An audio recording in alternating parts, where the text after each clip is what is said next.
ಈಗ buffer zone ನ ತಗೊಂಡ್ಬಂದಿದೆ. ಆ ರೀತಿ ನೋಡಿದ್ರೆ ಇಡೀ ಬೆಂಗಳೂರಿಗೆ ಹೊರಗಾಗ್ತದೆ. ಇದೇನಲ್ಲ, ಇಡೀ ಬೆಂಗಳೂರಿಗೆ ಹೊರಗಾಗ್ತದೆ. ಆ ರೀತಿ ಕೆಲವರು ಅಂದ್ರೆ ಇಡೀ ಬೆಂಗಳೂರಲ್ಲಿರುವಂತ MLAಗಳೆಲ್ಲರೂ ಕೂಡ ಬೀದಿಗೆ ಬರುವಂತ ಕೆಲಸ ಆಗ್ತದೆ. ಆದ್ರಿಂದ ಹೊಂದಿರುವಂತ ಸಮಸ್ಯೆಗೆ ಒಂದು ಗಾಯ ಆದ್ರೆ ಅದನ್ನ ಇಡೀ ಗಾಯನ ಮನುಷ್ಯನಿಗೆ ಹಬ್ಸೋ ರೀತಿ ಮಾಡಬೇಕು ಅಂತ ಹೊರಟಿರೋಂಥವ್ರಿಗೆ ಇವರಂತೂ ಒಳ್ಳೇದು ಮಾಡಲ್ಲ.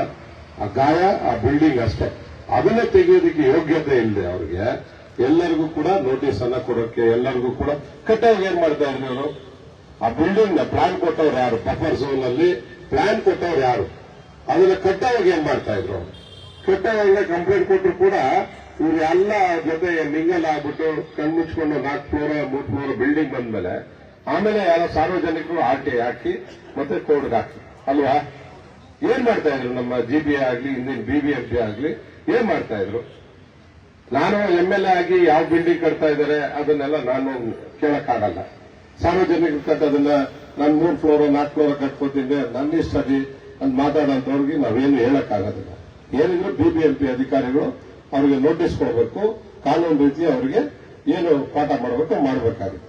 ಬಫರ್ ಝೋನ್ ಅಲ್ಲಿ ಕಟ್ಟಕ್ ಬಿಟ್ಟಿದ್ದು ಇವರೇ, ಕಟ್ಬಿಟ್ಟು ಆದ್ಮೇಲೆ ಕೋರ್ಟ್ ಅವ್ರಿಗೆ ಚಾಟಿಂಗ್ ಬೀಸದ ಮೇಲೆ ಎಲ್ಲರ ಮೇಲೆ ಬೀಸಕ್ ಹೋಗೋದು ಯೋಗ್ಯತೆನೇ ಇಲ್ಲ. ಅವರು ಆ ಬಿಲ್ಡಿಂಗ್ ನ ಮೊದಲೇ ನಿಲ್ಸ್ಬಿಟ್ಟಿದ್ರೆ ಈ ಸಮಸ್ಯೆನೇ ಬರ್ತಾನೆ ಇರಲಿಲ್ಲ ನಮ್ಗೆಲ್ಲ ಅಲ್ವಾ? ಆದ್ರಿಂದ ಇದ್ರ ಬಗ್ಗೆನೂ ಕೂಡ ನಾವು ಕಮಿಷನರ್ ಅವ್ರಿಗೆ ಸ್ವಲ್ಪ ಅರ್ಥ ಆಗೋ ರೀತಿ ಹೇಳೋಣ. ಮತ್ತೆ ಇದು ಬಫರ್ ಝೋನ್ ಬರೋಕ್ಕಿಂತ ಮುಂಚೆ ಸುಮಾರು 40 ವರ್ಷಗಳ ಹಿಂದೆ ಮನೆಗಳನ್ನ ಕಟ್ಕೊಂಡು, ಯಾಕಂದ್ರೆ ಸಾರಕ್ಕಿ ಕೆರೆ ನಾವು ಫಸ್ಟ್ ಇಡೀ ಬೆಂಗಳೂರಲ್ಲಿ ಮಳೆ ಬಂತು ಅಂದ್ರೆ ಸಾರಕ್ಕಿ ಕೆರೆ ಕೆಳಗಡೆ ಇದ್ದಂತ ಮನೆಗಳೆಲ್ಲ ತೇಲಾಗ್ಬಿಡ್ತಾ ಇತ್ತು, ಪಾತ್ರೆಗಳೆಲ್ಲ ತೇಲಾಗ್ಬಿಡ್ತಾ ಇತ್ತು. ಆಗ ನಾನು ಇನ್ನು ಫಸ್ಟ್ ಟೈಮ್ MLAಗಿನ ಮುಂಚೆ ನಾನು ಇಲ್ಲಿ ಕ್ಯಾಂಪೇನ್ ಬಂದಾಗ ಎಲ್ಲ ಪಾಪ ನೀರೆಲ್ಲ ರಸ್ತೆಯಲ್ಲೇ ಹರಿತಾ ಇತ್ತು, ನಿಮ್ಗೆಲ್ಲ ಚೆನ್ನಾಗಿ ಜ್ಞಾಪಕ ಇದೆ. ಅದಾದ್ಮೇಲೆ ಡ್ರೈನ್ ನ ಹೊಡೆದು ನಾವು ಕಂಪ್ಲೀಟ್ ಪನ್ನಘಟ್ಟ ರೋಡ್ವರೆಗೂ ಮತ್ತೆ ಮಡಿವಾಳ ಲೇಕ್ಗೆ ಆ ನೀರೆಲ್ಲ ಕನೆಕ್ಟ್ ಮಾಡೋದಾದ್ಮೇಲೆ ನಮಗಿಲ್ಲಿ ಇವತ್ತವರೆಗೂ ಕೂಡ ಸಮಸ್ಯೆ ಆಗಿಲ್ಲ. ಪರ್ಮನೆಂಟ್ ಸಾಲ್ವೇಷನ್ ಆಗಿದೆ. ನಾವು ಅವತ್ತು ಪ್ರಾಮಿಸ್ ಮಾಡಿದ್ವಿ ಪರ್ಮನೆಂಟ್ ಸಾಲ್ವೇಷನ್ ನಾವು ಮಾಡ್ತೀವಿ ಅಂತ.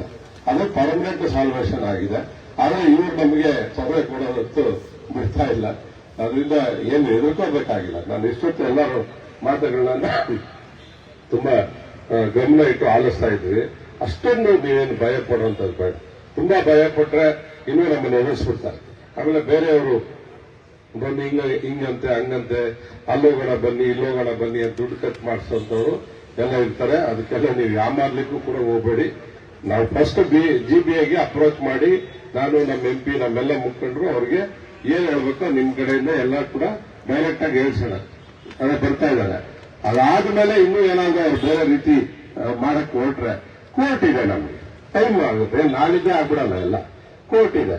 ಅದಕ್ಕೆಲ್ಲ ಕೂಡ ನಾವು ಇದೀವಿ. ಅದಕ್ಕೆ ಅಡ್ವೊಕೇಟ್ಸ್ಗೆ ನಾವು ಕೂಡ ಸಹಾಯ ಮಾಡ್ತೀವಿ. ನಾವೆಲ್ಲ ನಿಮ್ ಜೊತೆ ನಿಲ್ತೀವಿ. ಅದಕ್ಕೆ ಬೇಕಾದಂತ ಫೀಸು ನಾನು ಕೊಡ್ತೇನೆ.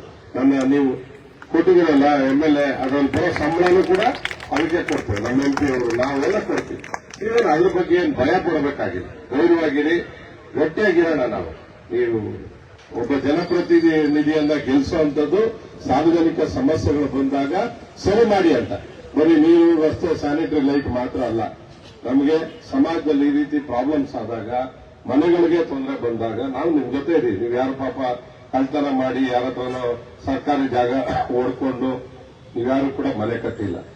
ದುಡ್ಡು ಕೊಟ್ಟು ಸಾಲ ಮಾಡಿ ಬ್ಯಾಂಕಲ್ಲಿ ಅಥವಾ ಇನ್ಯಾರ ಹತ್ರನೋ ಸಾಲ ತಂದು ಮನೆಗಳು ಕಟ್ಟಿದ್ದೀರ ಅಂತ ತುಂಬಾ ಚೆನ್ನಾಗಿ ನಮಗೆಲ್ಲ ಗೊತ್ತಿದೆ. ಅದರಿಂದ ಯಾರು ಕೂಡ ಹೆದರ್ಬೇಕಾಗಿಲ್ಲ. ನಿಮ್ಮೊಟ್ಟಿಗೆ ನಮ್ಮೆಲ್ಲ ಮುಖಂಡರು ನಾವೆಲ್ಲ ನಿಮ್ ಜೊತೆ ಇದ್ದೇವೆ. ಅದು ಯಾವುದೇ ಸರ್ಕಾರ ಇರಲಿ, ಅಕಸ್ಮಾತ್ ನಮ್ಮ ಸರ್ಕಾರ ಇದ್ದಾಗ ಹಿಂಗ್ ಮಾಡಿದ್ರೆ ನಮ್ಮ ಸರ್ಕಾರನೂ ಕೂಡ ನಾವು ಬಿಡ್ತಾ ಇರಲಿಲ್ಲ. ನಾವು ಇದೇ ರೀತಿನೇ ನಾವು ಮಾತಾಡ್ತಾ ಇದ್ವಿ. ಆದ್ರಿಂದ ಈಗ ಬೇರೆ ಸರ್ಕಾರ ಇದೆ, ನಾವು ಹೆಚ್ಚು ಬೇರೆಯವ್ರ ಮೇಲೆ ಗೂಬೆ ಕೂರ್ಸಕ್ಕೆ ಕಾಂಗ್ರೆಸ್ ಅವರು ಇದ್ದಾರೆ ಅಂತ ಹೇಳ್ಬಿಟ್ಟು ಇವರೆಲ್ಲ ಬೈದ್ರು ಅನ್ನೋ ಒಂದು ಮೈಂಡ್ಗಲ್ಲ. ಯಾವ ಸರ್ಕಾರ ಆದ್ರೂ ಇರಲಿ, ಸಾರ್ವಜನಿಕರಿಗೆ ತೊಂದರೆ ಕೊಡಬಾರ್ದು. ಅವ್ರು ಯಾವನೇ ಆಗಿರಲಿ, ಯಾವುದೇ ಸರ್ಕಾರ ಇರಲಿ, ಸಾರ್ವಜನಿಕರಿಗೆ ತೊಂದರೆ ಕೊಟ್ರೆ ಅವ್ರ ಸರ್ಕಾರನೇ ಅಲ್ಲ, ಅವ್ರ ಯೋಗ್ಯತೆನೂ ಇಲ್ಲ, ಯಾರೇ ಆಗಿದ್ರು ಕೂಡ. ಅದರಿಂದ ನಾವು ಗಟ್ಟಿಯಾಗಿ ನಿಲ್ಲೋಣ. ನಾವಂತೂ ನಿಮ್ಮ ಪರವಾಗಿದ್ದೇವೆ. ಇದಕ್ಕೆ ಒಂದು ವಾರದಿಂದ ನಮ್ಮವರು ಎಲ್ಲರೂ ಕೂಡ ಇದಕ್ಕೆ ಸಹಕಾರ ಮಾಡಿ, ಮತ್ತೆ ಎಲ್ಲರೂ ಪೇಪರ್ಸ್ ಕೂಡ ನೀವೆಲ್ಲ ಕೊಟ್ಟಿದ್ದೀರಾ ಮನೆಗಳು. ಡಾಕ್ಯುಮೆಂಟ್ಸ್ ಮತ್ತೆ ಮನೆ ಫೋಟೋಸ್ ಎಲ್ಲನೂ ಇನ್ನೂ ಮಿಕ್ಕಿದವರೆಲ್ಲ ಕೊಡಿ. ಇದನ್ನ ಫಸ್ಟ್ ನಮ್ಮ ಬಿಬಿಎಂಪಿ ಜಿಬಿಎ ಕಮಿಷನರ್ಗೂ ಕೊಡೋಣ. ಮನೆಗಳಿದಾವೆ ಅಂತ ಅವರು ಕೂಡ ಒಂದು ರೈಟಿಂಗ್ ಅಲ್ಲಿ ಹಾಕ್ಲಿ. ಇದು ತುಂಬಾ ವರ್ಷಗಳಿಂದ ಇರುವಂತದ್ದು. ಅದಾದ್ಮೇಲೆ ನೀವು ಏನಾದ್ರೂ ತೊಂದರೆ ಇದ್ರೆ ಅದು ಕೋರ್ಟ್ಗೂ ಹಾಕೊಳ್ಳೋದಕ್ಕೆ ನಾವೆಲ್ಲ ನಿಮ್ ಜೊತೆ ನಿಲ್ತೇವೆ ಅನ್ನೋ ಮಾತನ್ನ ಈ ಸಂದರ್ಭದಲ್ಲಿ ಹೇಳ್ತಾ, ಯಾರು ಕೂಡ ಅಷ್ಟೊಂದು ಹೆದರಬೇಕಾಗಿಲ್ಲ. ಆದ್ರೆ ನಿರ್ಲಕ್ಷ್ಯನೇ ಮಾಡೋದು ಬೇಡ. ನಾವೆಲ್ಲ ಒಗ್ಗಟ್ಟಾಗಿರೋಣ.